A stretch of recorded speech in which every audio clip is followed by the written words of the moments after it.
Boa noite, gente. Estamos no ar com mais um Pode Recuperar, que recuperar é poder, com o apoio de Daniele Albernaz, Johan Albernaz Valente, nosso técnico, com o apoio dos meus patrocinadores, Daniele Pintado, Venda Mais, LL Mercearia e Idealiza Gestão de Condomínios.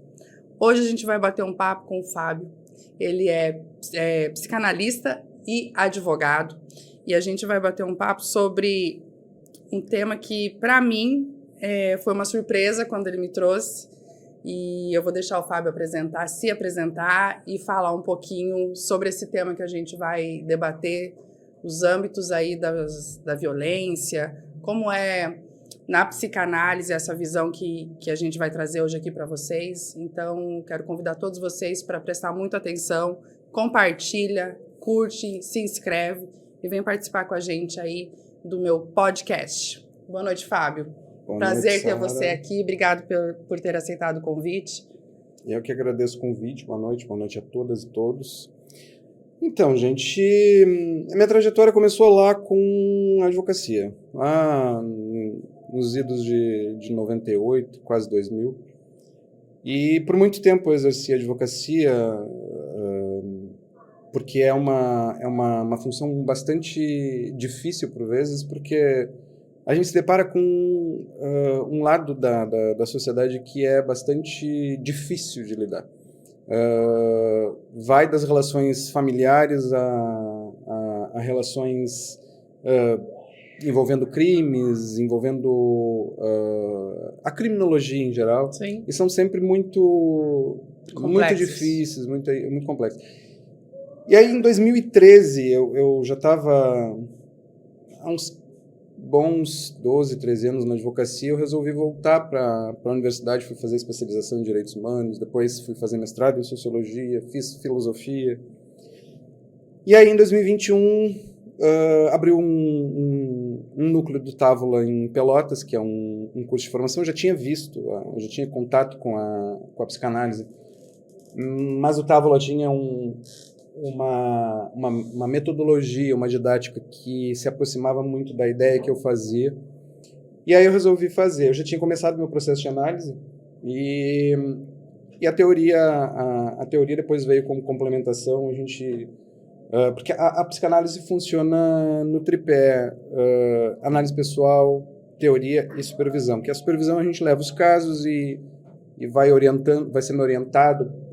Enfim, é como se fosse um orientador, mas é algo que é muito específico.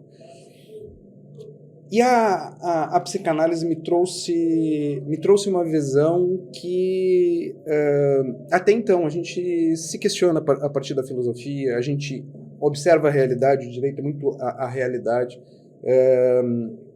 A sociologia também te traz uma bagagem interessante, porque tu observa as estruturas sociais, machismo, racismo, homofobia, enfim.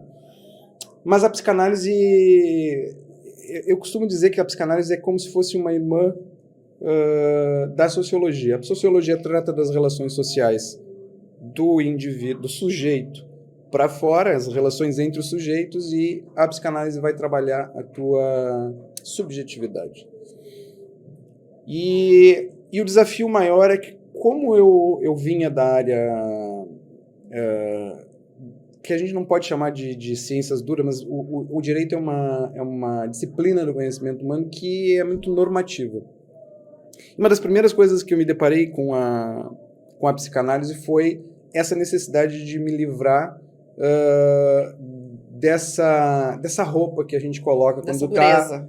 E a gente acaba assumindo determinadas... Porque nós nunca somos um ser só. Sim. A gente está sempre cindido, porque eu preciso ser um Fábio que vai aqui, está conversando contigo, falando sobre um determinado assunto. Eu preciso ser um outro Fábio quando eu estou lidando com situações do direito e tal. Ou um outro Fábio quando estou em casa, lidando com a minha companheira, enfim.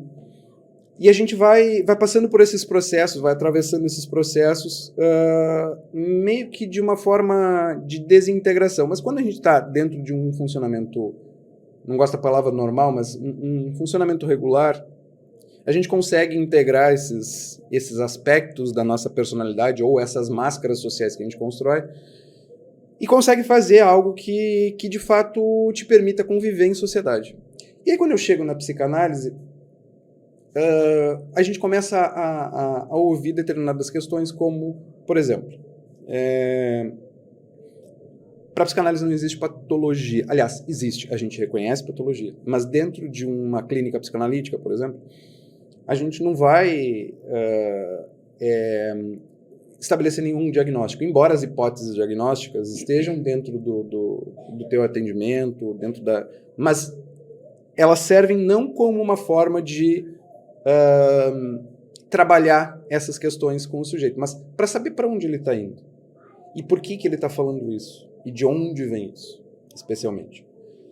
Então, a partir do momento que eu tomei contato, e é natural quando tu vai para um processo terapêutico, eu já fiz terapias psicológicas com psicólogas anteriores à psicanálise e para mim não funcionou em função de alguns fatores, mas o principal é que nunca funcionou para mim alguém me dizendo o que eu precisava fazer. E era algo que eu via dentro desses... Eu cheguei a estar em tratamento com 2 a 3 psicólogas. Não ao mesmo tempo, mas ao longo do percurso. Do tempo. E aí, quando eu cheguei na psicanálise... Te deu um entendimento mais aceitável para ti. Exato, porque a tendência que a gente tem quando inicia alguma coisa... Só tu sabe do teu sofrimento. Exatamente. Não há ninguém. Existe uma relação muito próxima com mães. As mães nos compreendem, às vezes. Não é sempre. Tem gente que não nasceu para ser mãe. Não tá com esse gap.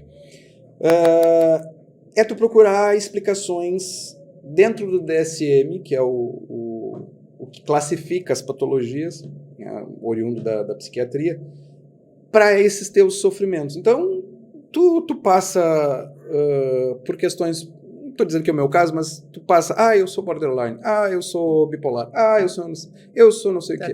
Eu sou isso, só que... E aí, em determinado momento, a minha analista me disse, ok, mas o que é ser isso para ti? O que é ser TDAH para ti? O que é ser...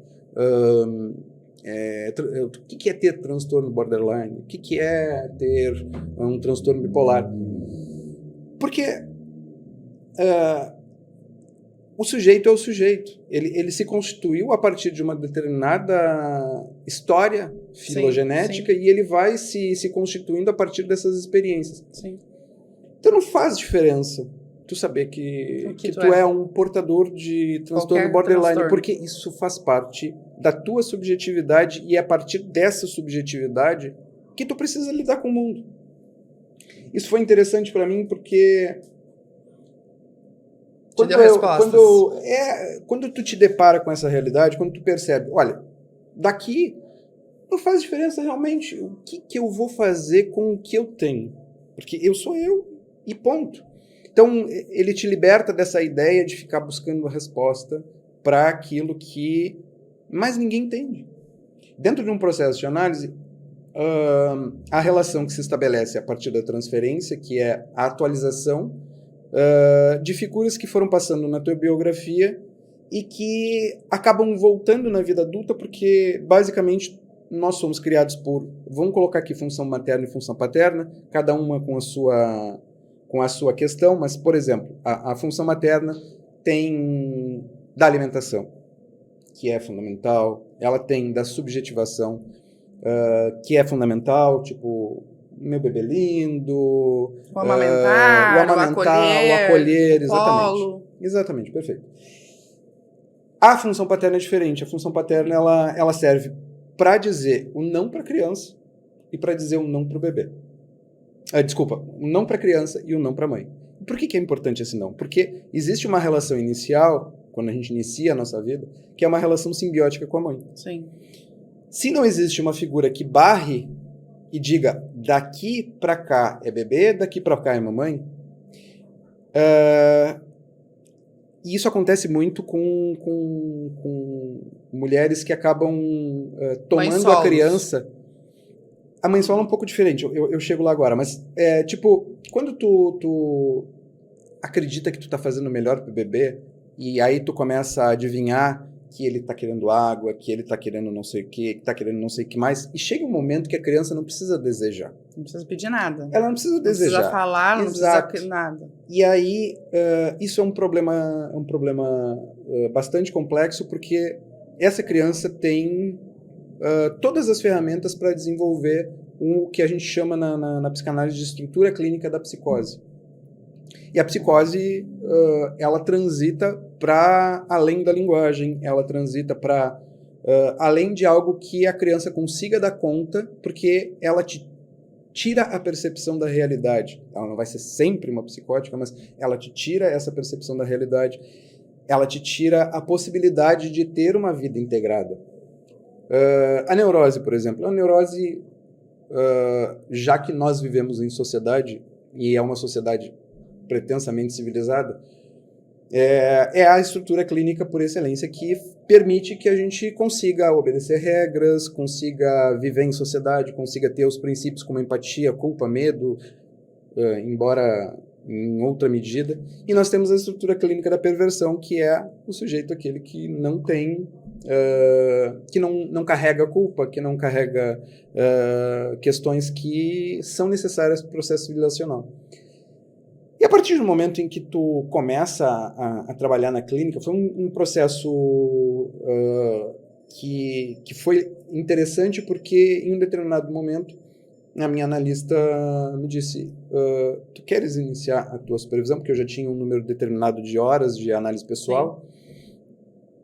E eu aceitei, e logo em seguida, e vem sempre aquele medo, tipo, medo não, mas é um receio. Pô, o que eu vou fazer? Porque apesar de eu estar estudando, apesar de eu estar fazendo a minha análise pessoal, sempre fica aquele receio, o que eu vou fazer? Porque a técnica da psicanálise, a grande sacada da psicanálise é a livre associação de pensamentos.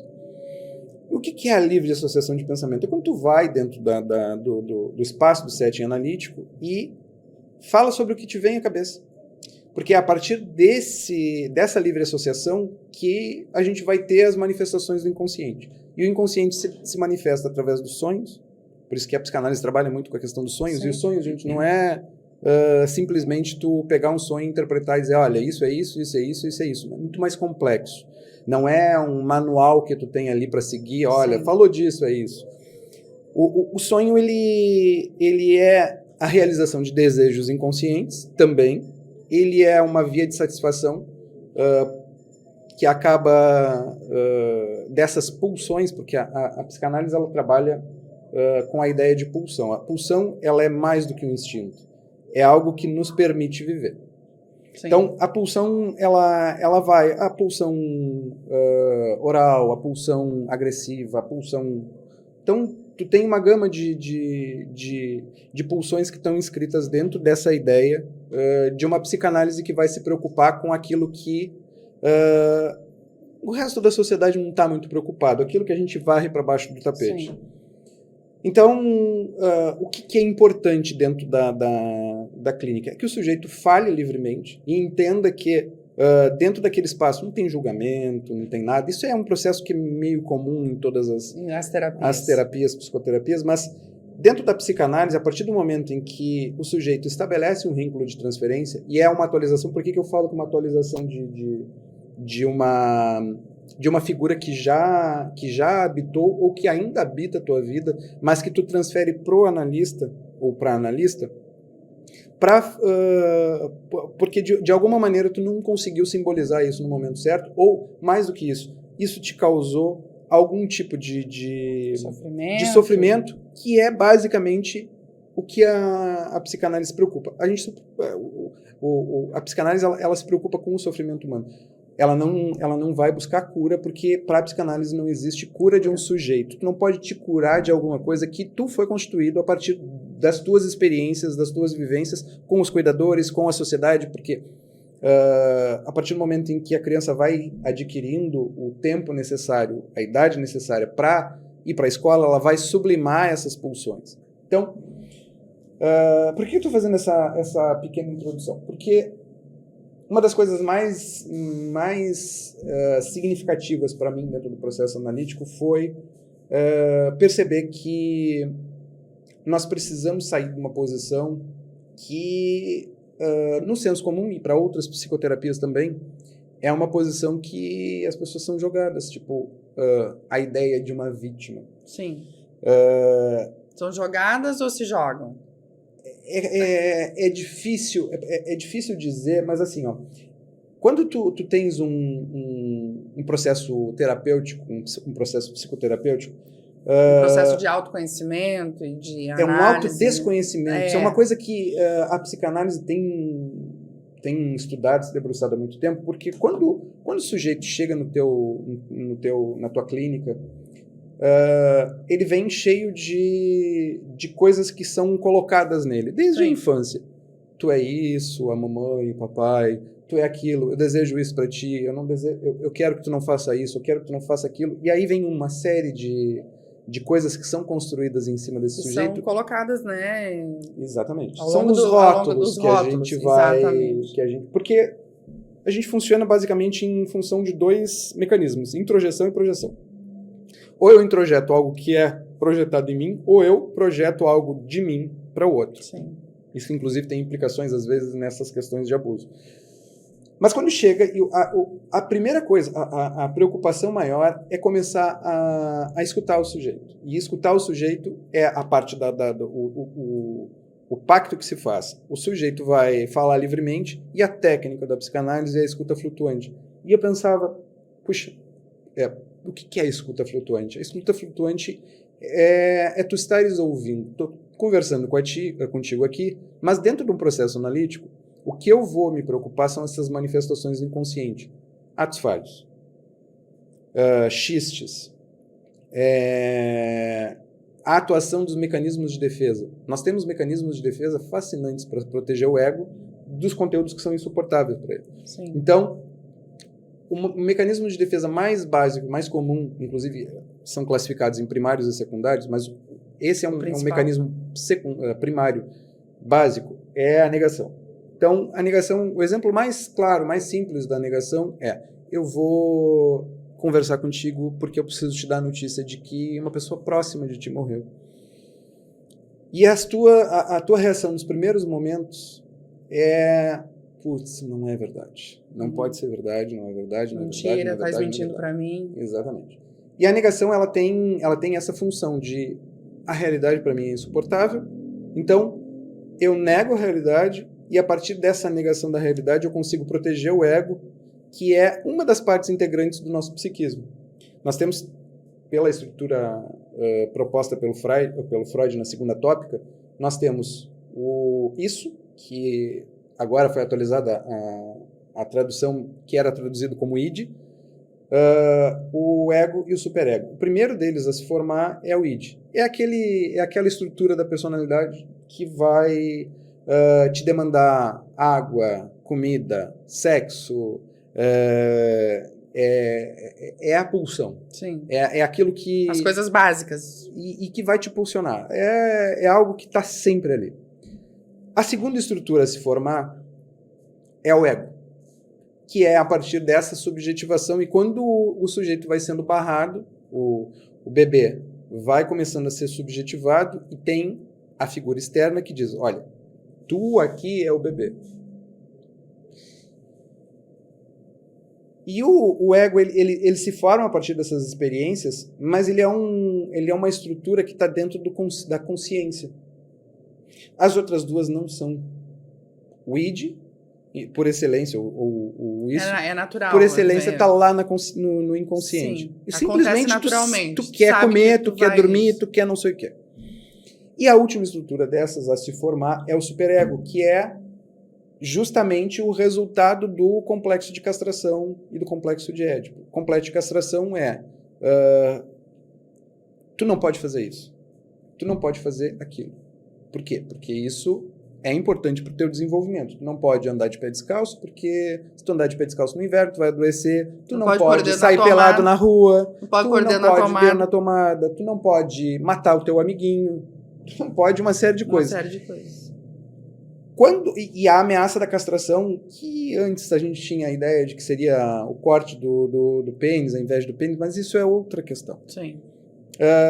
Quando tu faz a transposição do complexo de Édipo, ou inicia essa transposição do complexo de Édipo, o que é o complexo de Édipo? Tu quer, em linhas gerais, menino, quer tomar a mãe e rivalizar com o pai.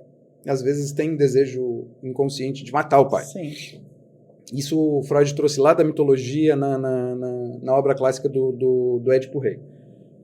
E o que acontece? Quando o sujeito, de fato, passa por esse portal, ele abandona o complexo de castração, que é o medo da castração, é o medo dessa figura que diz que não, e ele internaliza esses processos e essas normas para que esse sujeito possa, de fato, viver em sociedade. Porque é uma condição de possibilidade que o sujeito possa entender as consequências daquilo que ele faz e sentir culpa. Quando ele sente culpa, ele vai agir, em alguns momentos vai transpassar isso, mas a culpa vai vir. Então, nós temos aí pessoas que matam, por exemplo. Sim.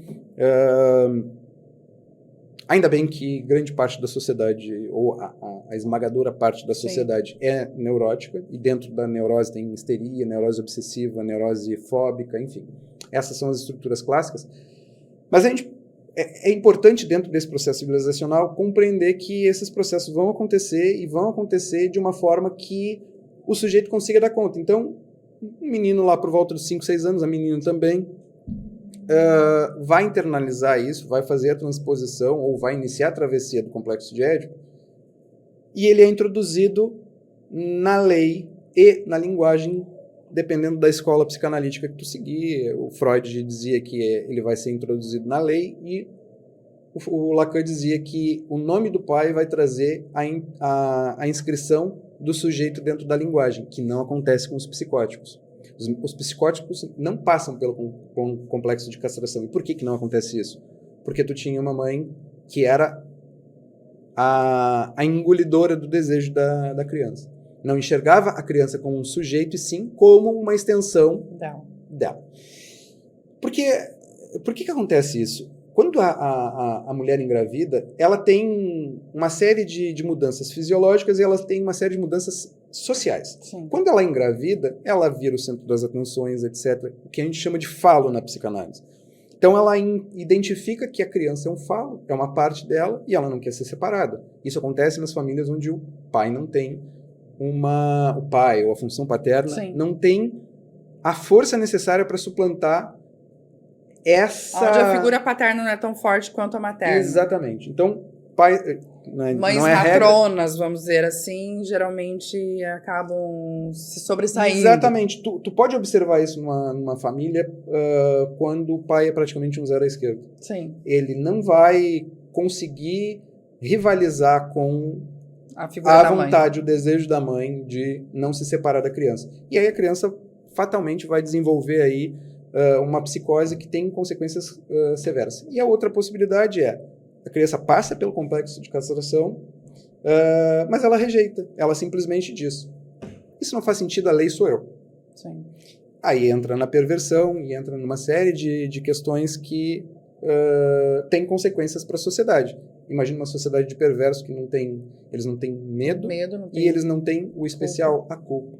A culpa é... dó, não tem sentimentos nenhum. Não, é tudo emulado, é tudo construído para obter determinadas vantagens. Então, fiz essa introdução básica para a gente pensar um pouco a questão dos relacionamentos ditos abusivos, porque geralmente quando a gente vai falar de relacionamentos abusivos, a tendência é colocar a mulher, que é geralmente o objeto principal, o gênero principal, sim, que é objeto de todo tipo de abuso, numa condição de: olha que coitado, vem cá que eu vou te dar um abraço, e etc, e etc. Eu sei que isso pode parecer meio chocante no momento, vai parecer. Mas, infelizmente, dentro dessas dinâmicas, o que a psicanálise busca, aliás, felizmente, porque falando do ponto de vista da abordagem da psicanálise, é deslocar o sujeito dessa posição de vítima porque ela é uma posição passiva. Quando tu coloca o sujeito numa posição passiva, tu retira o protagonismo desse sujeito e faz com que ele assuma aquilo que dizem dele, que é, tu é a vítima, tu é a coitadinha, e esquece de escutar o sujeito e entender por que ele está nesse relacionamento abusivo ou por que ele está nesse relacionamento abusivo, que é uma repetição de todos os relacionamentos abusivos que ele já teve ao longo da vida. Eu tenho uma analisanda que foi a minha primeira analisanda, ela está comigo até hoje, e todos os relacionamentos que ela estabeleceu ao longo da vida são relacionamentos abusivos. Porque assim, quando a gente passa pelo complexo de castração, lá nos 5, 6 anos, a gente entra no período de latência, que a gente chama. O período de latência é o que vai se estender dos 5, 6 anos até a puberdade, dependendo da questão biológica, lá pelos 12, 13 anos. Então, quando tu abandona a ideia de que tu vais ter a mamãe, pegando no caso masculino, mas tu vai ter a mamãe para ti, ok, já aceitei, meu pai é o namorado da mamãe, ou é o, enfim, companheiro da mamãe, e lá pelos 12, 13 anos, começa a busca pelas escolhas objetais. Por que isso acontece dentro dessas dinâmicas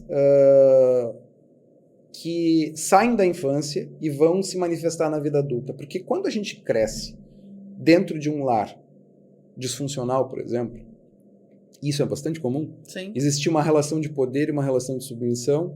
Existe uma série de características que tu vai espelhar da tua mãe e do teu pai. E esses modelos de relacionamento, esses modelos de objeto, e a gente fala em objeto, mas não é no sentido de objeto... Coisa. É o sentido de escolha de objeto, Sim. de escolha objetal. Aí tu vai partir para a busca do teu objeto, da tua escolha objetal. Isso não brota do nada. Tu não vai simplesmente buscar alguém que vá preencher as características da tua consciência. Elas estão lá na tua infância. Sim. Tu reprimiu esse desejo pela mãe, tu reprimiu o desejo destrutivo do pai, ou vice-versa. Sim. E aí tu chega na fase adulta e tu vai buscar o quê?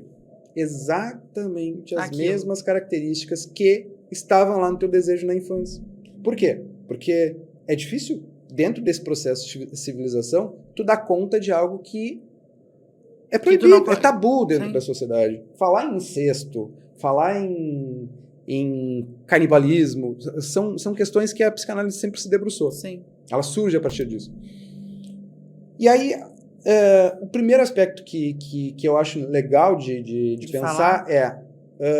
Dentro de um processo de análise, esse sujeito vai ser acolhido, vai escutar, um analista vai escutar as demandas dele, mas mais do que isso, ele vai querer entender como ele chegou até ali, quais eram as relações que ele teve, como era a relação dele com a mãe, como era a relação com o pai na infância, na adolescência, a relação com os irmãos, tem irmão, não tem irmão, tem tia, tem tio, e aí vão surgindo questões que são importantes dentro do processo analítico. Por isso que eu falei do sonho. Porque muitas vezes as convivências maiores desses sujeitos não são nem tanto...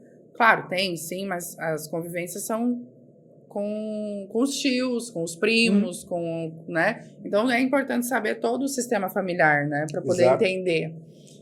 Porque, olha só, por que eu falo na questão da função materna e função paterna? Porque tem lares que tem mãe solo, por exemplo. Sim. A mãe solo vai ter que desenvolver esses dois aspectos. Ela vai ter que dar o conforto emocional, o aspecto afetivo, a subjetivação, vai ter que, em um determinado momento, adivinhar o desejo da criança, porque a criança não sabe dizer, tô com fome, tô com sede, tô com dor, tô não sei o quê. Então a mãe faz essa função, ela cria uma simbiose com a criança, mas e é muito difícil, ela precisa também ter o barramento dessa relação e, inclusive, se auto-barrar. Que é uma coisa muito difícil. Muito difícil. Acontece, por exemplo, de avós que exercem a função paterna. Pode ser que outra mulher acabe exercendo essa função paterna, nos casos das relações homoafetivas.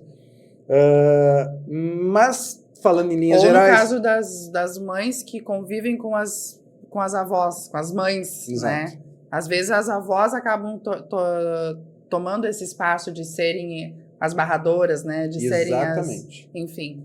Às vezes é a mãe que Também, faz o barramento dos avós, Exato. enfim. O que fica que é importante, que a gente tenha essa ideia de que alguém precisa fazer essa função. Sim. E alguém precisa fazer a função da mamãe e tá tudo certo.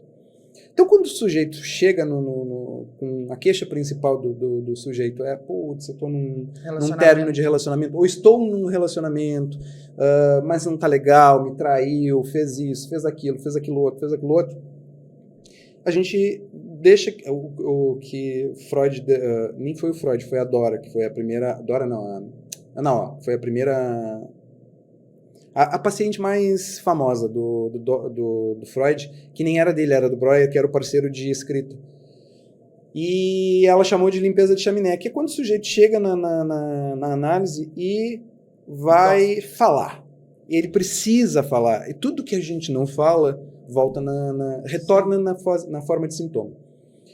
E aí, a partir do momento que o sujeito está falando, a posição do analista é perceber aquilo que se repete, aquilo que ele não quer dizer, aquilo que é mecanismo de defesa. Por exemplo, negação. Ou um mecanismo de defesa mais elaborado como a racionalização.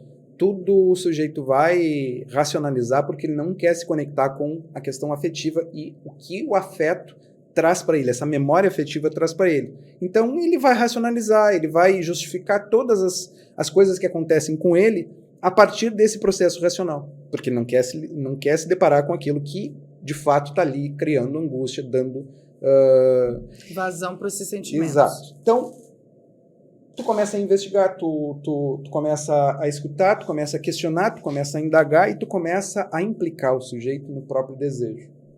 Essa é a parte fundamental. O que é a psicanálise, se não uma forma de fazer com que o sujeito tome contato com o seu próprio desejo. Entenda, né? Entenda de onde vem, aceite que esse desejo faz parte dela dele. E que não tem jeito.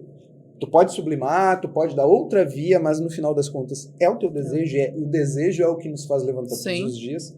Sujeitos que não desejam mais vão para um estado de melancolia e podem, inclusive, ir para a questão do suicídio. E por que a psicanálise acaba se tornando um processo mais lento do que outras psicoterapias, como, sei lá, terapia cognitivo-comportamental? Estou fazendo aqui crítica, cada um está no seu espaço, mas a TCC ela segue muito a lógica do formulário, do treinamento. Tu tá com ansiedade? Então, assim, vamos fazer aqui, tu leva um teminha para casa, não sei o quê. Só que o sintoma é uma manifestação do inconsciente, é aquilo que se repete. Então, tu chega com um sintoma de ansiedade. O analista, ele não quer acabar com a tua ansiedade. Quer entender o porquê. Ele quer entender o que está acontecendo e por que tu tá ansioso. Por que tu manifesta isso através desse sintoma, né? Desse sintoma, tu vai investigar e entender, olha, essa ansiedade tá vindo daqui, tá vindo dali, mas tu não vai o analista... Falar, tu vai fazer com que a pessoa entenda de onde está vindo. Por quê? Porque quando alguém externo a ti vem e te diz algo, especialmente numa relação de poder, uma relação... porque é uma relação de poder. O analista, ele tem um saber suposto. Sim. Que ele vai saber alguma coisa de mim que eu não sei. Quando, na verdade, a função do analista é mais uma função de Sócrates, de parteiro das ideias. O que tem tá aí e eu vou te ajudar nesse processo a compreender de onde vem e por que tu tá sentindo isso. Para aliviar aquilo que te incomoda e que tá te impedindo de ter uma vida mais satisfatória ou uma vida mais funcional. Não gosto muito dessa ideia, mas enfim... Porque a funcionalidade te remete para uma produtividade, mas infelizmente a gente precisa trabalhar, porque nós vivemos uma sociedade que precisa. Sim. E aí, a partir dessa angústia, desses sintomas que vão aparecendo dentro do setting, tu vai entendendo. Bom, tu tá num relacionamento. Quem é essa pessoa? É um fulano, é assim, acontece isso, acontece aquilo outro. E através da livre associação vão vindo coisas que o sujeito não quer dizer. E que são escapes do inconsciente. O principal deles é o sintoma. O sintoma é algo que se repete. Então, tu vai questionando, tu vai implicando, tu vai trazendo algumas questões. Porque ele me bate. Ele controla a minha roupa. Ele controla não sei o quê. Tá, ok, vamos lá. vai escutando, tu vai implicando. E quando isso acontece? Acontece em função de que circunstâncias? Tu vai fazendo o sujeito... A função do analista é fazer o sujeito falar. E a partir do momento em que ele fala e que tu vai percebendo o movimento desses mecanismos de defesa do ego, ele vai se escutando. E esse é o momento em que o sujeito começa um processo de elaboração que ainda vai se repetir muito. E de percepção, né? Ele começa a se perceber. Porque eu sempre digo que o ouvido mais perto da minha boca é o meu. Então, quando eu falo, eu gosto muito de contar algumas coisas que eu passei, né?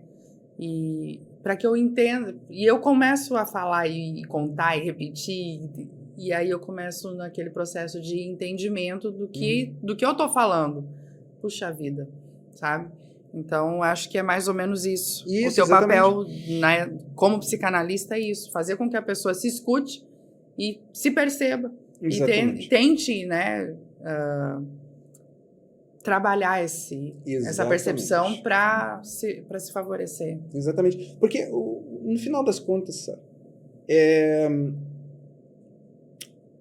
o psicólogo, o analista ou qualquer outra pessoa, o profissional da saúde mental não está todos os dias, 24 horas com o sujeito. Com o paciente. Então, eu não gosto desse chavão, mas assim, é uma ideia interessante da ideia pô, tu não pode dar o peixe, tu tem que ensinar o sujeito a pescar esse peixe, tu tem que ensinar o sujeito ao que fazer com esse peixe, tu tem que ensinar o sujeito a guardar o peixe, tu tem que ensinar o sujeito a trabalhar com esse peixe para que esse peixe se transforme em algo útil para esse sujeito. Porque quando tu chega para ele e diz assim, ó, ele é abusivo, ele é isso, ele é aquilo, tu precisa de separar, que eu já ouvi em processo terapêutico, tu precisa de separar.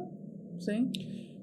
E aí tu entra numa questão complexa que é a relação desse sujeito que chega no consultório achando que é vítima e completamente dissociado da ideia de que ele vai conseguir sair disso a partir do momento em que ele começa a examinar essas questões e começa a entender, como, por exemplo, a relação entre sadismo e masoquismo. As relações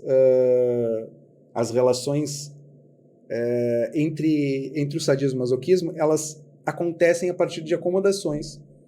E as escolhas que tu faz dos teus objetos não são conscientes. Essa parte aqui que está falando contigo e etc., ela está lá, uma parte dela está no inconsciente e algumas coisas estão vindo. Claro que eu não estou dentro de um processo de análise, etc., mas o inconsciente faz parte da gente. Sim. E aí, tu começa a questionar, e aí o sujeito começa a... Putz, mas eu não sei por quê. Por que isso acontece? Por que eu escolhi? Aí vem as pessoas, porque tu tem o dedo podre. Não tem a ver com o dedo podre. Tem a ver com processos psíquicos que vão surgir a partir do teu inconsciente. E aí, tu pega um sujeito, por exemplo, que é sádico, que gosta de dominar, que gosta de bater, que gosta de humilhar, que gosta de não sei o quê, e tu pega um outro sujeito que é o oposto. E aí tu tens uma relação baseada na sexualidade que... um domina o outro. E o outro gosta de ser dominado. E no final das contas, eu costumo dizer isso, quem domina de fato é o masoquista. Porque ele vai determinar o que vai acontecer. O sádico é a parte que a gente enxerga, é o violento, é o agressivo, é o abusador, etc. Mas existe um desejo. Mesmo que inconsciente. Acontece? Não, ele é inconsciente. Porque é um conteúdo insuportável para o ego. Sim. A não ser em alguns casos, enfim, depende da forma como o sujeito foi se desenvolveu, se progrediu dentro desse desenvolvimento. Mas, em linhas gerais, é uma escolha que passa pelo desejo, que passa pela questão do tesão, que as pessoas... A sexualidade, embora ela já tenha passado por uma revolução, continua sendo... um tabu. E a criança tem sexualidade. Inclusive, a sexualidade da criança, que é diferente da nossa sexualidade, porque ela não carrega o entendimento do que isso significa, mas é tudo um grande parquinho de diversões. Imagina a criança que enxerga isso aqui como eu vou passar a mão, que gostoso, uma textura diferente, isso aqui, não sei o quê. E o que acontece quando as crianças são abusadas? Elas sentem culpa porque elas estão sentindo prazer. Sim. Elas não sabem lidar com isso. Sim. Elas não têm a capacidade de entender que aquilo ali, para ela, não é acessível. Porque ela precisa ser protegida. Sim. E aí tu vai investigar a história desse sujeito que chega na clínica e que reclama que apanha, que isso... E é uma reclamação recorrente e legítima. Porque isso está causando sofrimento pro ego. O superego não. O inconsciente e as suas estruturas, ele tá lá fazendo a demanda e te colocando. O superego é aquele repressor que diz, não, tá ridícula essa tua roupa. Não, tu não pode te tornar, sei lá, um catador de papel, porque isso é humilhante do ponto de vista social, etc. Isso não é um processo exatamente como assim. Mas é aquela instância que, às vezes, é bastante dura contigo. Dura, que te cobra muito. Te cobra, e é ela que te dá a possibilidade de viver em sociedade.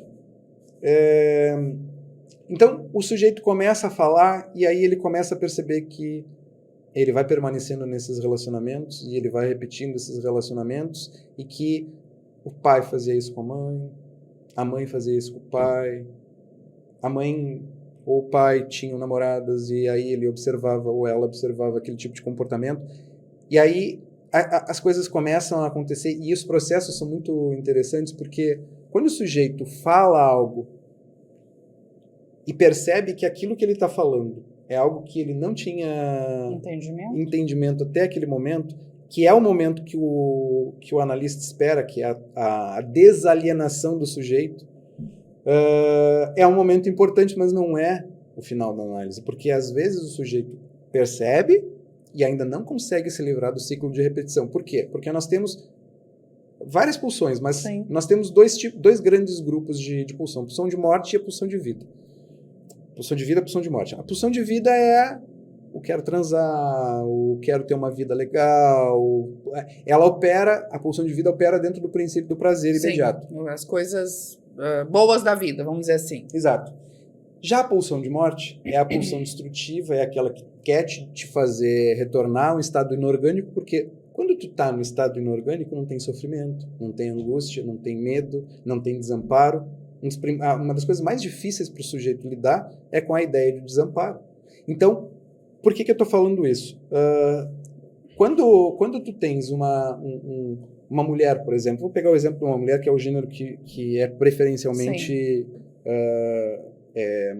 colocado nessas condições. Sim. Tu tens uma mulher que às vezes não consegue trabalhar porque, enfim, acabou engravidando e a responsabilidade por cuidar desse bebê continua sendo exclusivamente dela, basicamente. Tem pais legais que levantam de madrugada, que fazem isso, que fazem aquilo, que é o básico, não é nem favor. Sim. Mas a lógica ainda continua sendo feminina. Exato. E o cuidar, né? A mulher é treinada para cuidar e o homem é treinado para proteger e prover. É social. Exatamente. Tá inserido, não tem como... Não tem. Desvincular. No processo de análise, tu consegue diminuir o peso disso, mas como tu foi criado. Sim. E aí, a partir do momento em que o sujeito, a mulher, que é a parte mais fragilizada dentro desse processo, ela começa a abrir mão das relações sociais, ela começa a abrir mão da profissão, uma carreira, ela começa a abrir mão de certas coisas, ela fica numa posição de dependência desse homem. Tanto emocional como financeiro. Emocional e financeiro, mas especialmente financeiro, que a gente está entrando aqui no primeiro aspecto. Segundo aspecto, a dependência emocional. Tu tens aí o homem que vai colocar algumas questões que são importantes para proteger a mãe e o bebê. Tá. Então, ela pensa que ela depende daquele homem ou daquela pessoa, daquele sujeito que está se relacionando com ela, para conseguir manter a prole e se manter. E o terceiro aspecto são os resíduos do próprio desejo de estar nesse tipo de relação. Por quê? Porque quando ela escolhe um homem agressivo, escolhe entre aspas, porque a gente está falando de um processo inconsciente, sim. Quando ela faz esse processo de escolha inconsciente do parceiro, da parceira, ela está remontando o complexo de Édipo, que era o desejo pela mãe que é recalcado pela cultura porque o incesto Sim. é reprovado socialmente, é um tabu. Então ela reprime isso, vai para o inconsciente, e isso retorna. Enquanto tu não consegue elaborar as tuas relações, ele vai retornando em forma de sintoma, ele vai retornando em forma de De repetição. padrões. E aí quando o sujeito se dá conta, de fato, olha, o fulano é igual ao meu pai. E às vezes é uma surpresa que isso possa ocorrer. Porque tu passa a vida inteira rejeitando a ideia, assim, não quero ninguém parecido com minha mãe e meu pai. Mas quando tu começa a falar e tu começa a vencer a resistência, aceitar. porque o psiquismo ele tem uma resistência, tipo, Sim. tá lá no inconsciente, recalcou, e aí, para proteger o ego, o inconsciente não deixa que isso chegue lá. Mas ele também precisa da via de satisfação para esse desejo. Então, vem na forma de sonho, vem na forma de sintoma. E aí o processo de análise ele vai fazendo com que isso vá, de alguma maneira, ficando mais claro, e na medida em que tu vai falando, e tu vai falando, e tu vai repetindo, chega um momento que esse sujeito pensa, isso não me serve. E aí tu começa a identificar. Sim. Então, nós temos a relação sádico-masoquista, que é uma junção bombástica, e aí tu pode problematizar isso para questões, por exemplo, como o perverso. O perverso, ele é um perverso que ele não tem as amarras das neuroses do ponto de vista sexual, então ele se apresenta como um parceiro.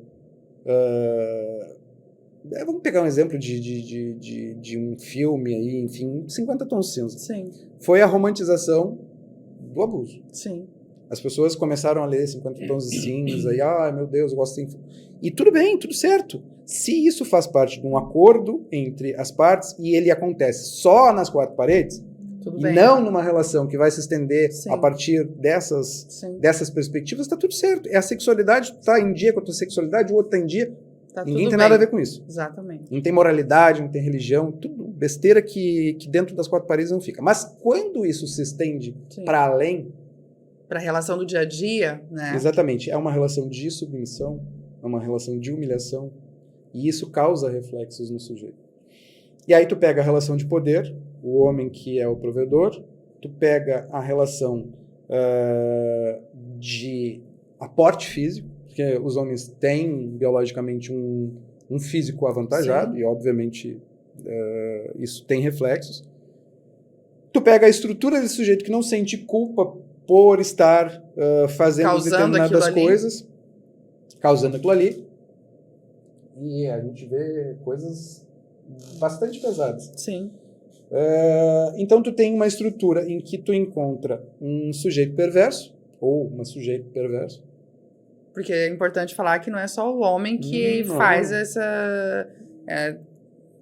É uma via de mão dupla, né? Tem de lá para cá e daqui para lá. Exatamente. Porque na medida em que a gente vai passando pelas ondas feministas, que a gente vai passando por questionamentos que vão sendo feitos a partir da filosofia, da própria psicanálise, da psicologia, de outras áreas do conhecimento, e os movimentos sociais vão avançando, a gente vai percebendo que determinados comportamentos não são aceitáveis e tu vai conseguindo dar conta disso. Sim.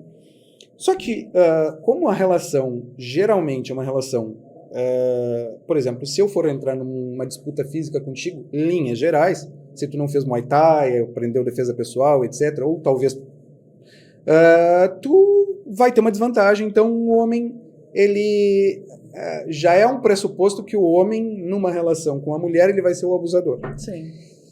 E a gente está observando na clínica, eu digo isso porque eu tenho vários colegas analistas que se deparam com essa situação, de homens que estão nessa relação.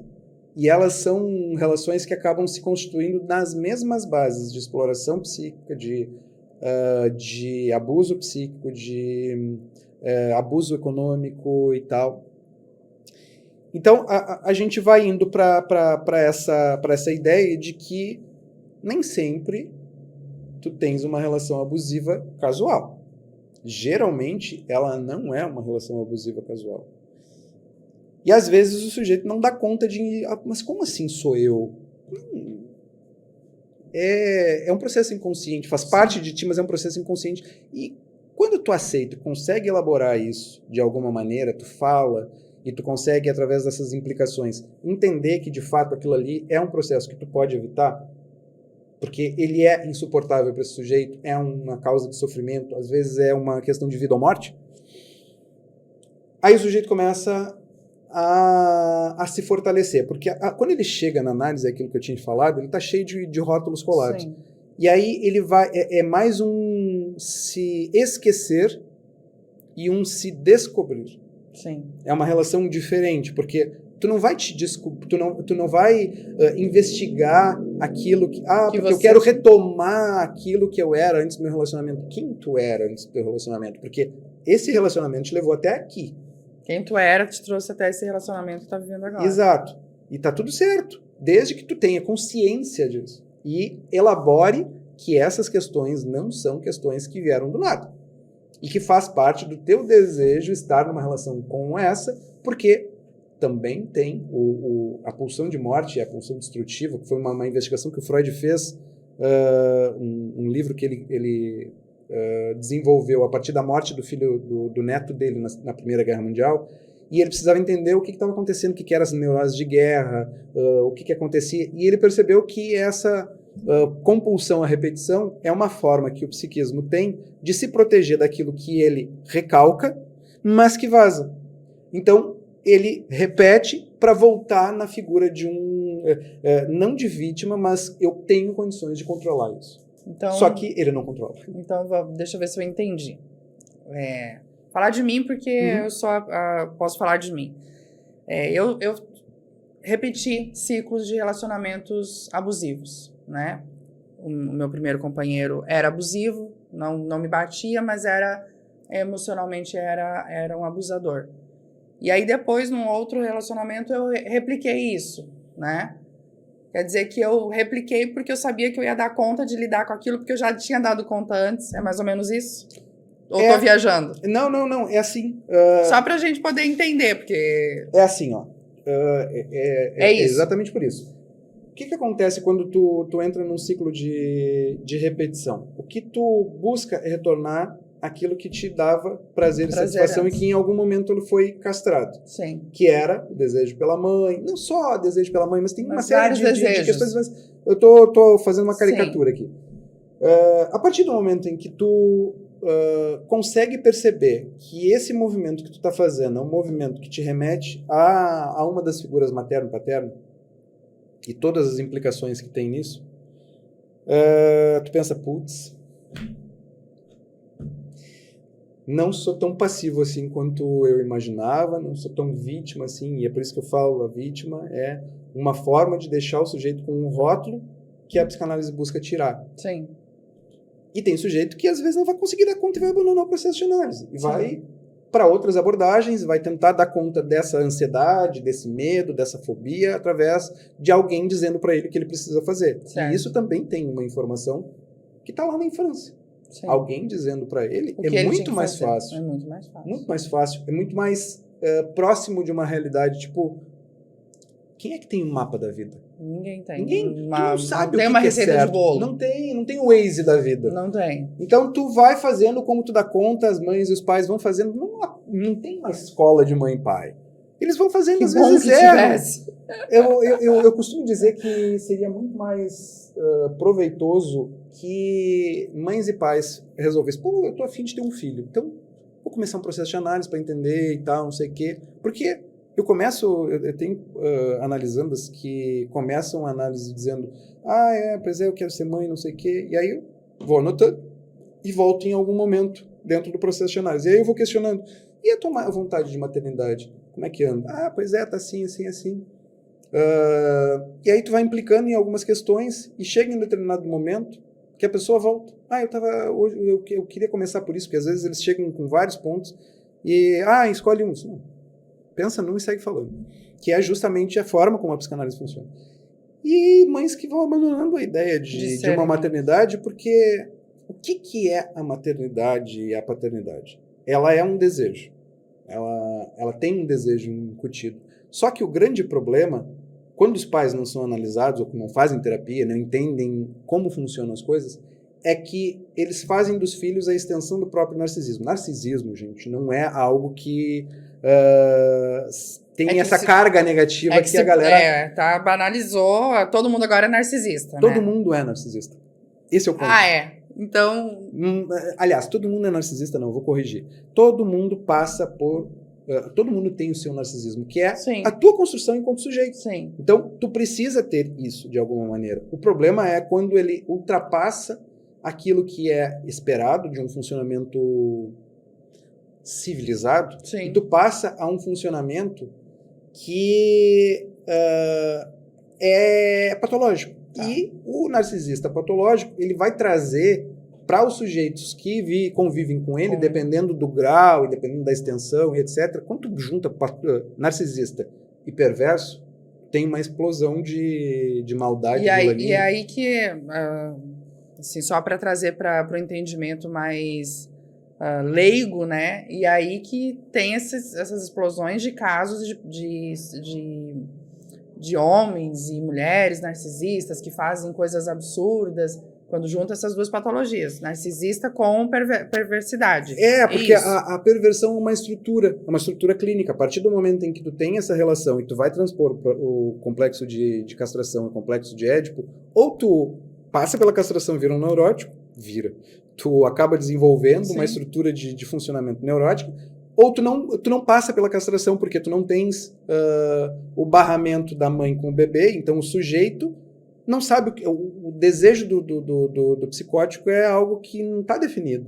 Ele não tem a borda do desejo que é a interdição paterna. O pai ele vai dizer não e sim, e esse não e sim, aliás, o não especialmente, ele vai te dar essa visão do que é o teu desejo, porque o desejo ele é falta, já diria Lacan. O desejo é falta. Então, tudo que a gente constitui a partir dessa formação das estruturas clínicas, ou então a rejeição dessa castração, a negação dessa castração, que é o perverso. Quando tu tem um sujeito que tem problemas na constituição do seu próprio ego, porque o perverso, uma das escolas psicanalíticas do Winnicott, é um inglês, trabalhou com crianças a vida, ele era médico. E ele trabalha com a ideia da mãe suficientemente boa, que ela não pode ser a totalidade do desejo do bebê, mas ela tem que dar conta daquelas coisas que são básicas. A segurança, o conforto emocional, a alimentação e tal. E ele também tem um conceito muito interessante que é o falso self.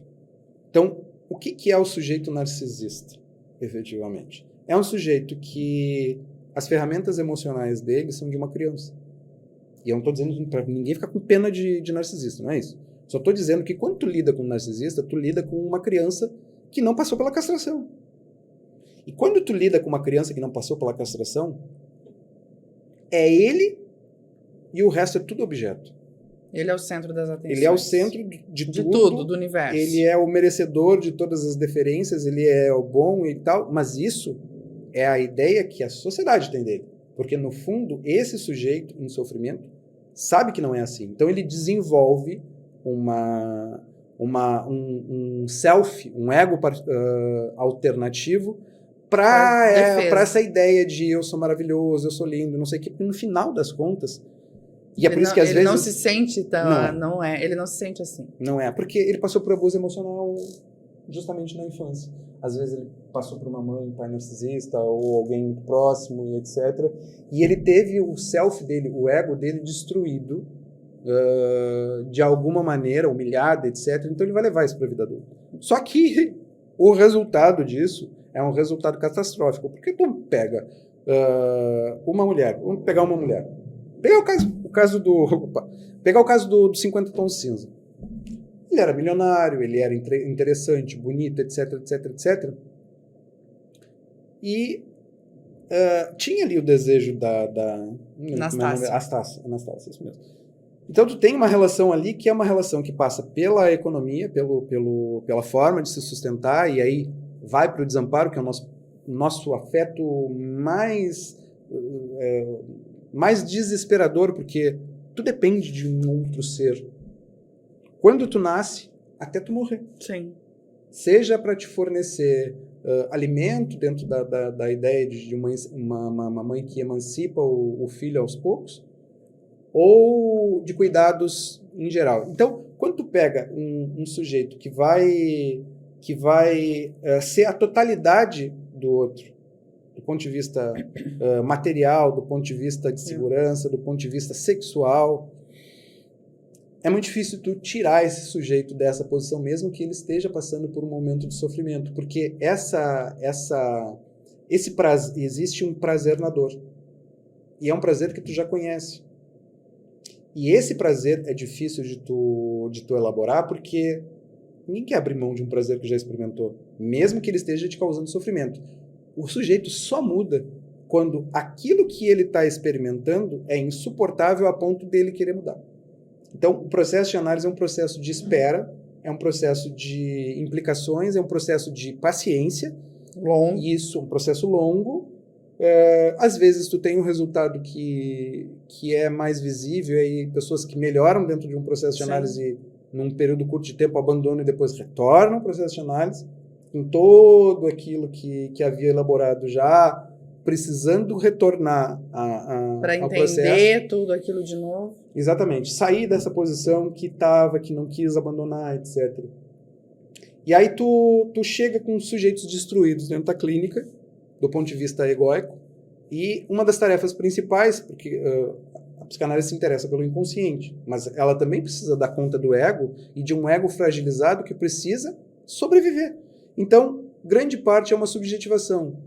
Olha só como tu é, olha a tua inteligência, olha o que tu fez aqui, lembra que tu me disse tal dia. E aí tu vai fazendo a construção desse sujeito, né, para esse sujeito se perceber. Exatamente. E às vezes o sujeito nem sabe, saber ele sabe, mas ele não consegue perceber a sua própria, o seu próprio espaço narcísico. Então, mas olha só, tu fez isso, olha como isso foi inteligente, olha como tu consegue dar conta desses processos. Geralmente, essa paciente que eu te falei, essa analisanda que eu te falei, ela vem de alguns processos e tal, mas quando eu preciso fazer esse processo de subjetivação, porque ela está com um processo superegóico que está se atacando, eu aponto para ela questões da maternidade, de quando ela se colocou contra todas as outras pessoas e disse, não, eu vou levar ela em um determinado médico, porque eu tenho certeza que aí vai e confirma que é de fato. E aí tu vai constituindo esse sujeito, vai fortalecendo esse ego, não exatamente como uma psicologia do ego, mas tu vai fortalecendo esse ego para que ele de fato chegue em um momento em que ele tenha condições de, ok, eu estou passando por esse processo de luto, porque é importante a gente falar, é sempre um processo de luto. Tudo que a gente perde na vida é um processo de luto. Tu perde... uma das coisas mais difíceis para o sujeito é perder tudo que tinha. Experimenta fazer o sujeito perder tudo que tinha e tu vai ver que é um processo de luto doloroso, que é um processo de luto demorado, que é um processo de luto que às vezes demanda um certo cuidado, tu tem que pegar uma rede de apoio para entender que às vezes tu tem um sujeito que pode ser que tem uma ideação suicida e tal, então tu tem uma série de coisas. E a perda do objeto também é um processo de luto, porque é um pedaço de ti que vai. E o objeto aqui pode ser um companheiro, uma companheira, uma mãe, um pai, um tio, um filho. Qualquer pessoa. Então, a gente está sempre nesse processo de introjeção, projeção, introjeção, projeção. Quando tu percebe que um pedaço de ti se foi, fica o luto. Fica aquele pedaço que está vazio. E aí começa todo o processo de preenchimento do desejo desse sujeito para que ele consiga, dentro desse espaço, colocar algo que não seja a relação de submissão que ele tinha. Estou exemplificando, nem sempre acontece isso, não é uma relação necessariamente de sadismo, masoquismo, mas eu estou colocando algumas questões que podem acontecer dentro desses relacionamentos abusivos. Outra delas é a negação. A negação como um instrumento um mecanismo de defesa, ela vai fazer com que o sujeito que está... vamos pensar a negação fazendo uma analogia boba que sabe a história do sapo que tu coloca dentro de uma panela fria e começa a dar calor, calor, e chega um momento em que ele não pula da panela, ele simplesmente cozinha, porque ele está acostumado com aquela temperatura gradativa. acontece isso dentro desses relacionamentos. Como o ego não consegue dar conta disso, existe um mecanismo de proteção, que é a negação, e vai dizer, não, tá tudo bem no relacionamento. Tá tudo bem no relacionamento. Tu justifica. Porque ele é bom pai, ela é boa mãe. Exatamente. Então aí tu tá. Ele é trabalhador, ela é boa cozinheira, e assim por diante. Exatamente. Né? E aí tu não quer abrir mão disso. Tu não quer abrir mão porque tu não vê que é um problema. Aí quando tu começa. Isso acontece não só com relacionamentos afetivos, aliás, relacionamentos amorosos, mas relações. Essa mesma analisando 3 ou 4 sessões atrás, ela me disse, eu fiquei pensando sobre algumas questões e eu provoquei ela esses dias perguntando, tá, mas tu tá procurando respostas. E ela assim, mas tu já fez as perguntas? O que tu busca? Porque a resposta, tu só consegue direcionar os teus pensamentos para uma resposta quando tu sabe as perguntas que tu precisa fazer. Sim. E aí ela ficou com aquilo, eu deixei para fazer isso no final da sessão e marcar. Na sessão seguinte ela disse, tu me fez aquela pergunta e eu fiquei pensando e eu comecei a colocar em questão a relação afetiva, a minha relação com a minha mãe, a minha relação com o meu irmão, e ela traz toda uma série de coisas que ela já tinha trazido ao longo das sessões. Ela elabora isso de alguma maneira... Com entendimento. Com entendimento. Não elabora, mas ela traz isso com entendimento, e eu sei que provavelmente isso só vai se modificar e trazer algum resultado efetivo a partir do momento em que ela repetir e perceber aquilo não me serve mais. Por isso que vítimas, entre aspas, de narcisistas, tá tão na moda, elas utilizam o que a gente chama de contato zero. Por quê? Porque não tem forma de tu te deparar com algo que é um pedaço de ti e que sabe exatamente como te atingir, porque ele tem... É como se o narcisista ele tivesse um livro da tua vida e todas as formas de te fazer te desestabilizar, te deixar mal, te deixar triste, te deixar... E ele vai usando todas elas. De te deixar bem também, né? Porque ele te coloca lá no céu. Isso, exatamente. Narcisista, no início do relacionamento, ele te coloca no céu e depois ele te leva ao inferno e ele vai fazendo esse jogo pra manter o teu desejo. Exatamente. E tu continua nessa relação. Mas não é sempre que a gente está numa relação de narcisista. Então a gente está fazendo um levantamento geral. E aí tu chega numa sociedade que essencialmente faz com que a mulher seja cuidadora, o homem seja o protetor, o responsável pela segurança, o responsável financeiro. Isso vai se mitigando ao longo das décadas e tu chega no momento em que as patologias que a gente está mais acostumado, elas são cíclicas. A psicanálise começa com a histeria. Eram mulheres, basicamente, que não tinham sintomas físicos, aliás, não tinham causas físicas para os seus sintomas. Não enxergavam, não caminhavam, tinham tosses, enfim, uma série de manifestações no corpo, e a psicanálise entende corpo e mente como uma coisa só. Sim. Não existe uma separação entre corpo e mente, por isso que tem casos de bulimia, anorexia, somatizações dos mais diversos tipos. Então, as histéricas, elas convertiam essa angústia que elas sentiam para o corpo. E o Freud, que era um médico neurologista, disse, não, tem alguma coisa aí. Ele fez a medicina, fez a neurologia, e ele percebeu que era psíquico. Então, começa a se construir a psicanálise a partir disso. Então, existem patologias que são patologias da moda. Hoje é a galera que gosta de falar sobre narcisismo e tal, e eu acho importante falar sobre narcisismo, inclusive para tu te identificar, para tu saber que, de fato, tem algumas questões. Mas, no final das contas, é o sujeito que precisa dar conta disso. Ninguém vai pegar o sujeito e tirar ele de uma relação abusiva. Isso. Não tem como. Não tem. Simplesmente porque tu tem um desejo ali. E se tu tem um desejo, é o sujeito que pode dizer não pro desejo. E não tem mais alguém para dizer, tu tá fazendo errado. Não vai fazer assim. Te proíbo de fazer assim. Não tem mais. Sim. Tu é adulto. Tu tá num processo de emancipação que leva a vida inteira. Às vezes a gente não se emancipa. Sim. Às vezes nem processo uma vida inteira. Mas é um processo longo, é um processo demorado, é um processo que precisa de uma rede de apoio, porque a análise ela não vai dar conta de determinadas questões, porque isso faz parte da vida afetiva do sujeito. É uma necessidade que o sujeito tem de fazer essas interações com familiares, etc., e eles vão acolher, e eles vão fazer embora tenha muita gente que diga, pô, mas não fazer isso, olha só, tô fazendo isso de novo, não escuta bem. E tu tens a necessidade de fortalecer esse sujeito até que tu consiga tirar as rodinhas. Tirou as rodinhas, o sujeito está respirando, está entendendo, e aí ele começa a se responsabilizar, porque o grande objetivo da psicanálise é implicar o sujeito para que ele se responsabilize diante do próprio desejo. Sim. Então, quando a gente fala em relações abusivas, a gente está falando de uma coisa muito mais complexa do que simplesmente dizer coitadinha da fulana, apanhava do marido. Sim. Sim. E quanto dessa fulana que gostava de apanhar do marido era negado por ela, passava por esses processos porque ela escolheu inconscientemente, mas ela escolheu estar nesse relacionamento porque ela está reproduzindo algo que faz parte da biografia dela, da história dela, que está lá do DNA dela, da herança que ela recebe, herança exatamente. epigenética, não sei se é exatamente esse o termo, mas enfim. Acho que sim. Então, a recuperação, aí para falar então da questão da recuperação, a recuperação desse sujeito é uma recuperação que coloca de lado aquilo que que diziam dele, para trazer para esse protagonismo da própria vida. Então, ele vai fazer as próprias escolhas e bancar as próprias escolhas, porque a coisa mais difícil é bancar o desejo. É difícil. Então, tu quer bancar o teu desejo, tu tem que assumir a responsabilidade para aquilo que tu deseja. Exatamente. Então, tu quer trabalhar uma vez por ano?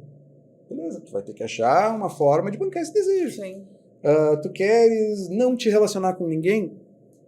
Não sei se é exatamente isso possível, mas tu vai ter que encontrar uma via de satisfação para esse tipo de circunstância. Tu queres sair de um relacionamento que não tá legal para ti? Tu vai ter que ir atrás daquilo que é necessário para tu bancar esse teu desejo. Então, o processo de análise é um processo... E assumir, porque é difícil. Eu falo por experiência. Quando eu resolvi sair do meu último relacionamento, eu tive que fazer escolhas difíceis, né? Que trouxeram dores e que trouxeram vários lutos, né? Não só para mim, mas para as outras pessoas que estavam envolvidas, né? Inclusive as minhas filhas. E é difícil você sustentar e bancar, e por muitas, muitas vezes eu me questionei, será que eu fiz a escolha certa? Será que é realmente isso mesmo? E aí vem aquela coisa, não vou recair nos meus comportamentos, porque foram os meus comportamentos, e aí é que entra o entendimento e a aceitação e tudo mais, foram os meus comportamentos que me trouxeram até esse momento. Então, tem uma frase que eu copiei e eu sempre uso ela, que é: o problema não é o problema que eu me causei, o problema é como é que eu vou resolver o problema que eu me causei. Então, nesse lugar que fatalmente eu colocaria outra pessoa, né, porque é um ciclo de repetição que possivelmente eu colocaria outra pessoa no lugar. Preencheu o vazio. Preencheu esse vazio, eu fui em busca de outras satisfações. Inclusive, esse espaço aqui é um espaço de satisfação. E isso é uma sublimação. E é assim, e é muito bom quando a gente tem esses entendimentos todos que tu tá falando, que para mim a terapia me ajudou muito e a sala de auto e mutuajuda me ajudou muito a me entender e fazer com que eu repensasse todas as minhas escolhas e tudo isso que eu vivi, né? E me fizeram com que quem é a Sara? O que a Sara quer? E o que a Sara quer no momento? O que a Sara deseja no momento? Porque pode ser que daqui a um ano nada mais talvez amanhã eu já não sentido. queira mais o que eu quero hoje. E tá tudo bem. E é mais ou menos... E o analista tá ali para te dizer, tudo certo. Tudo certo. Tu já sabe, tu já elaborou, tu já trouxe, tu já verbalizou, tu repetiu, tudo bem, eu tô aqui. Exatamente. Eu tô aqui e eu vou continuar não te julgando. Eu vou continuar te ajudando nesse processo, que eu sei que é um processo doloroso. Exatamente. E eu tenho uma pergunta. Dentro dos teus estudos e das tuas vivências aí enquanto psicanalista e advogado e tudo mais, a tua visão sobre a busca das pessoas por esse entendimento. Tu acha que as pessoas... Tu acha não. Tu acredita que as pessoas estão querendo entender e querendo bancar esse entendimento? Ou tu acha que elas continuam na negação e botando tudo para debaixo do tapete? Olha, vamos trazer isso para o campo macro. Tá. Que é um retrato do que... tem uma filósofa que eu gosto muito, a Lucilena Galvão, e ela trabalha com os princípios herméticos. Não é algo que eu pesquise e tal, mas é interessante porque ela diz que tudo que está acima é igual a tudo que está abaixo. Tá. Por que eu falo isso? Porque existe uma estrutura social que reflete aquilo que está acontecendo de fato nas sociedades naquele momento. Sim. A gente passou por um período de 4 anos, e ainda continua com os reflexos, um período de 4 anos em que a negação era a base. A falta de empatia com o outro era a norma. A gente passou por uma fase que o presidente da República ria das pessoas que estavam morrendo afogadas com o próprio muco e enfim, não estavam conseguindo respirar em função do Covid. Então, ele não chegou lá, ele não foi uma tartaruga que a gente achou em cima do poste. Não caiu de paraquedas. Não. Ele chegou lá porque ele representava, e ele já tinha mostrado quem ele era. Então, sim, as pessoas não foram enganadas. Ele fez exatamente aquilo que ele se propôs a fazer. Faria. Sim. Não é um político... Não fez exatamente porque roubou e fez todo tipo de maracutaia. Mas, enfim. Por que eu trago isso? Porque se nós temos um raio-x da sociedade, a gente tem um raio-x das pessoas. Então, depende do sujeito. Depende da inclinação que ele tem. Eu não estou falando de política, mas da inclinação que ele tem para se propor a querer melhorar, a querer ser melhor. Enfim. E de aceitar abrir mão da própria onipotência. Porque a onipotência ela é um afeto, um funcionamento extremamente infantil da criança achar que ela é a fonte do próprio sustento. Ela chega um momento que ela percebe, olha, a teta não é da mamãe, não é minha. Ela não se materializa aqui quando eu tenho a vontade. E essa é a questão da onipotência, é de tu perceber que tu é frágil, que tu depende do outro, que tu também tem as tuas questões. E aí, esse grupo de pessoas que aceita abrir mão da onipotência, que aceita, que sente culpa, que sente remorso, que sente medo, que sente vergonha, que sente nojo, tudo isso é um reflexo do que a gente está pensando. Certo. Então, se tu tens um grupo grande e polarizado de pessoas que ainda acha que vacina é coisa de comunista, que vai criar rabo de crocodilo ou implantar um chip e todas aquelas coisas que aconteceram, então tu percebe que as pessoas ainda têm uma parcela considerável da população que não aceita isso, que não aceita que eles são responsáveis pelo próprio destino. Sim. E olhe lá, porque a vida é feita de contingência. Tu acorda num dia programado para fazer um monte de coisa, aparecem outras coisas tantas, outras surpresas, e aquilo fica tudo lá atrás. Exatamente. E tu vai para um outro caminho, é tipo um desvio de leito de rio. Sim.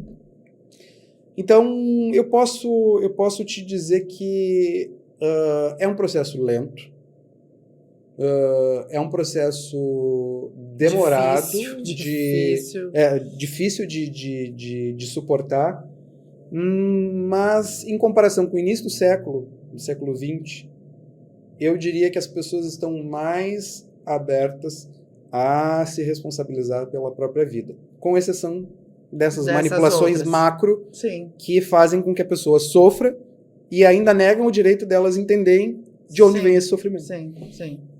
E não falando de política, mas falando de política, tu acha importante a criação de mais políticas públicas para os cuidados com as saúdes mentais e criações de mecanismos governamentais para esse... Porque a gente estava falando antes ali, antes de entrarmos ao vivo, sobre as questões sociais, que é caro. Realmente é um custo alto para se ter esse acesso ao psicólogo, ao psicanalista, ao psiquiatra, enfim, seja o meio, né, que a pessoa vai buscar de se tratar, ele é caro de se manter, de se bancar, enfim. Então, no meu entendimento, e no teu com certeza, essa criação desses mecanismos públicos é primordial. Assim, ó, com a reforma psiquiátrica, quem não assistiu, assista, recomendo muito o Bicho de Sete Cabeças, com o Rodrigo Santoro. Sim. É ali um retrato Uma de aula, como né, funcionava a saúde mental. Se tratava os loucos, porque, enfim, os psicanálise não tem louco, tem funcionamentos desse sujeito. Com choque, com banheira de gelo e etc., que são todas contenções físicas que fazem com que o sujeito se submeta a algo que é violento, é uma tortura. Mas, na medida em que foi acontecendo as discussões a respeito da luta antimanicomial, o poder público, e aí, gente, a gente precisa... Isso ficou muito claro agora na época da pandemia, mas assim, o Sistema Único de Saúde talvez seja uma das maiores conquistas de uma população ao longo do planeta. Sim. Por que eu digo isso? Porque nós tínhamos antes do Sistema Único de Saúde, só quem era atendido era quem tinha convênio, quem estava trabalhando. O Sistema Único de Saúde, se não fosse o Sistema Único de Saúde, na pandemia, o desastre humanitário tinha sido muito maior. E a gente atende, inclusive, pessoas estrangeiras, não é só cidadãos. Sim. Quem chega lá vai ser atendido. É um custo? Não é custo, é investimento. Então, voltando para a questão do Sistema Único de Saúde, na medida em que foi se desconstruindo a ideia de que era necessário que existisse um depósito de pessoas para tratar a questão, para abordar a questão da saúde mental, do sofrimento psíquico. É que muitas das vezes, só te cortando rapidamente, não era nem uma forma de tratar, era só um depósito de gente. Bota pra lá, a gente deixa nega lá, que existe, de vez em quando a gente vai fala... lá. Exatamente. E era uma forma da família depositar, e às vezes era uma forma das famílias se livrarem de determinados membros que nem tinham problemas psíquicos, que iam se apoderar. Mas enfim... Voltando para a questão, o Sistema Único de Saúde vai construindo uma rede de suporte, são os CAPs, depois os RAPs, e hoje a gente tem uma estrutura que está longe do ideal, longe ainda, porque na minha concepção uma rede de atenção e apoio, ela precisa estar onde a população que precisa esteja. Tem aí o programa de saúde da família e tal, mas não é essa a pegada do CAPS. Mas também está longe de ser um desastre. Sim. E nós temos bons profissionais, nós temos sistemas que acolhem, etc. Eu respeito a existência, por exemplo, de fazendas de recuperação de adicção, etc. Não estou aqui para criticar ninguém, mas eu acho que a saúde mental ela não pode tirar alguma coisa para colocar outra no lugar que não seja algo que vá fazer com que o sujeito possa ter uma vida mais satisfatória. A gente está vendo uma série, inclusive o rapaz que morreu agora numa dessas fazendas em São Paulo, etc. E essas fazendas, por mais boa vontade que pastores, e eu sei que não é todo mundo, mas eu tenho sérias restrições em relação a algumas coisas, mas enfim. Mas falta profissionais nessas fazendas. E isso é um fator que coloca essas fazendas numa espécie de caldeirão. Porque as famílias desesperadas vão procurar, e aí o uso político disso é muito grande. Muito grande. Se eu não me engano, tem até gente que se elegeu a partir disso, não sei se na experiência de Rio Grande, mas em várias cidades eu sei que tem. De pessoas que começam a partir dessa perspectiva, vão para a política e aí vão incentivar a criação de novas fazendas, nem é fazenda, são centros de recuperação, terapêuticos. Centro terapêutico. Às vezes é a única coisa que a pessoa tem. O que a gente precisa lutar é que o SUS tenha capacidade de atender e de assimilar todas essas demandas, todas essas pessoas, para que elas tenham condições de se sentir pertencendo a uma sociedade que vai continuar olhando elas como se elas fossem um problema, e elas não são. Então, essa rede dos CAPs, dos RAPs, do Hospital Dia, agora os hospitais psiquiátricos forenses vão deixar de existir. Já tem uma resolução do CNJ. E o que fazer com essas pessoas que cometem crimes, às vezes, que estão dentro da psicose, dentro de uma esquizofrenia e tal? Eu vi recentemente uma dos matéria. Resquícios, muito interessante. É um dos resquícios da luta antimanicomial. É um dos últimos respiros. Só que a rede de apoio, de atendimento psicossocial do Sistema Único de Saúde, através dos municípios, e, enfim, uma estrutura mais... Ela precisa ser ampliada, porque hoje a gente tem uma demanda reprimida e um problema muito intenso, e as pessoas ainda não enxergam o adoecimento mental como uma perna quebrada, por exemplo, Sim. porque elas não estão visualizando. Sim. Mas o sofrimento dessas pessoas é legítimo, ele faz com que as pessoas tenham uma vida de péssima qualidade, porque elas estão imersas em fantasias que são criadas a partir dessas neuroses, ou então elas estão dentro de uma psicose, dentro de uma esquizofrenia, que é algo muito complexo. Tem um documentário muito interessante, é Estamira, no YouTube tem,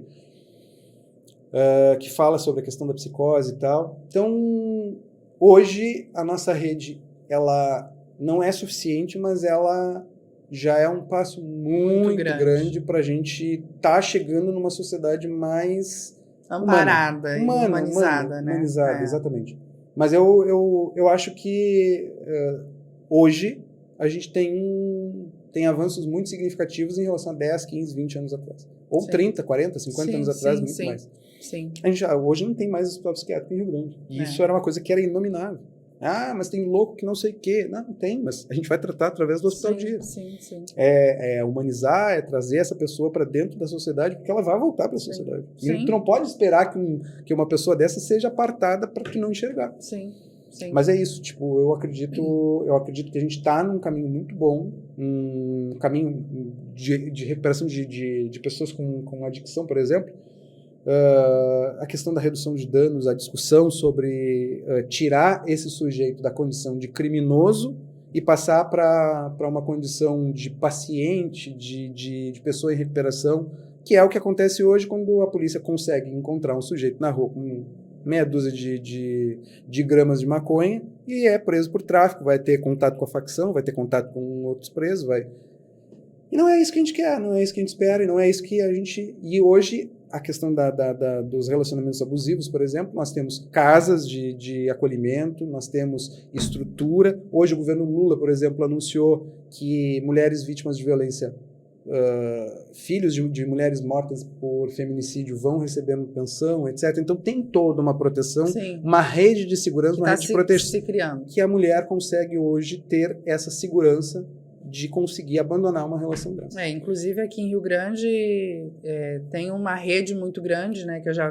trouxe aqui várias pessoas para falar sobre essa rede, né, que é a rede de apoio, tem o CRAM, tem o Juizado da Defesa da Mulher. Então tem uma rede muito grande de apoio, tem essas casas de apoio para as mulheres, tem acompanhamento psicológico, tem acompanhamento jurídico. Sim. Então tem toda uma gama aí de um apoio, né, que tá engatinhando ainda, mas eu acredito que vai ter um crescimento muito grande, que vai ter uma extensão muito maior aí com o passar do tempo, né? Tu sabe, Sara, que eu trabalhei muito com a questão jurídica dessas... Eu acompanhei o início, quando a Lei Maria da Penha chegou, e a estrutura que se tinha antes, a lei... Ela veio, né? Não existia. E aí tu via uma mulher que apanhava, chamava a polícia, o cara era retirado do lar e logo em seguida ela estava. Aí também tem a questão psíquica da repetição,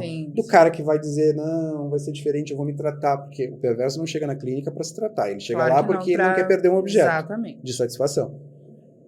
Mas hoje, e tinha muito preconceito, inclusive, pô, é a segunda ou terceira vez, não sei o quê, mas é assim que funciona. Tu tem que entender que esse sujeito em algum momento vai soltar a mão desse, ou vai sair do garrote que esse sujeito conseguiu colocar nela, e é através dessa rede de proteção do Estado. O Estado tem que estar presente na vida do sujeito, porque a gente vive numa sociedade extremamente desigual que produz uma série de adoecimentos psíquicos. Exatamente. Sofrimentos. O Fábio, se a gente for... a gente já extrapolou. Eu falo pra caramba. Eu sei.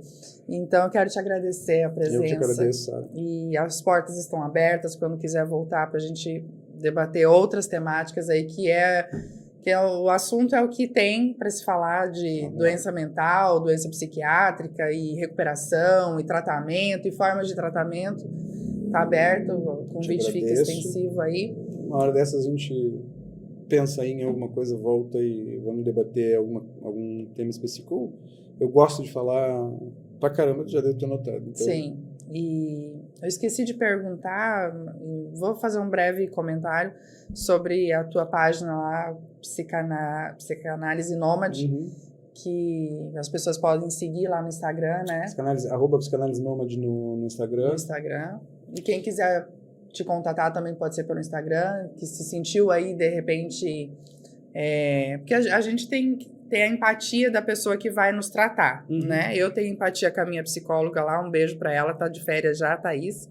E acredito que contigo também, né? Quando a pessoa se sente representada, ela vai ter uma resposta, né? Um acolhimento, uma resposta melhor do tratamento. Pode te contatar pela rede social.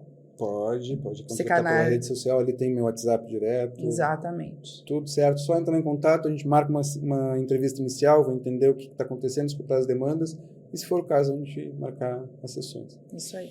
Obrigada.